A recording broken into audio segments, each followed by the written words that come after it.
Well, good evening, everybody. The question actually relates to the school, the Navy school, and those who are running different programs.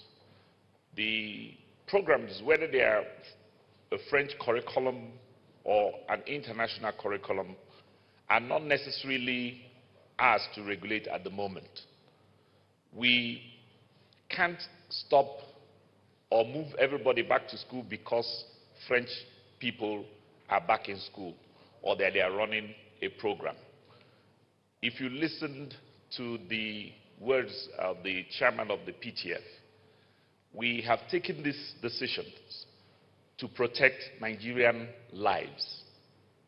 I sincerely understand how parents and proprietors and all the stakeholders in the education sector do feel. Maybe the national coordinator may have used the wrong word when he said instructed. We don't instruct. We actually are collaborating with all of you, and we plead that you understand what it is that we are doing. We want to have as much input from parents and stakeholders as much as we run the ministry. There is nothing we are doing from this point that is punitive in any way. We've only made recommendations and aligned them with the workings of the experts, the WHO, the Center for Disease Control, and those from the Ministry of Health. Once the schools are safe for our children to return to, I will be more than willing to quickly get the ecosystem working again. But that does not limit people from learning. In my last address, I had said anybody who finds some sort of online service, online courses, I've encouraged my children to do the same. I've encouraged my wife and people around me to do the same. I will encourage you to do so. Whilst you're home, whilst you're not engaged, it may be nice to take on a new vocation, a new course, something that actually just makes your life better or makes you even a better person for our education sector. I'm aligning myself with what the Executive Secretary of the NUC is doing. He's also talking to lecturers in all of our universities to use the opportunity to upgrade themselves in the courses that they teach and how they teach it. And even when we return to physical classes, it might be important that even some of the courses that we may then project online, that our lecturers are able to deliver them better. So this is also a learning experience for everybody.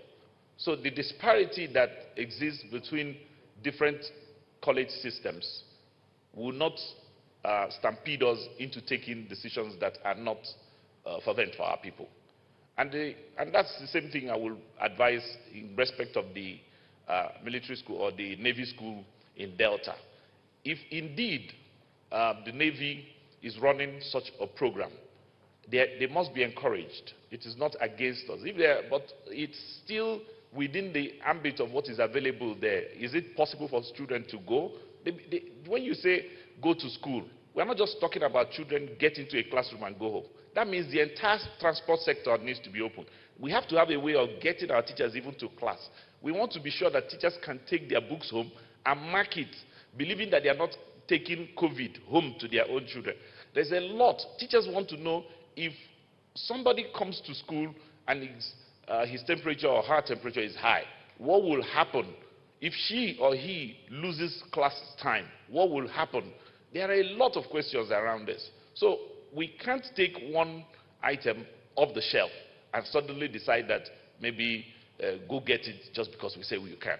So really, this is a coordinated effort. I am really apologizing to the rest of my Nigerian brothers and sisters that really we had wanted and would love to open schools as soon as we can.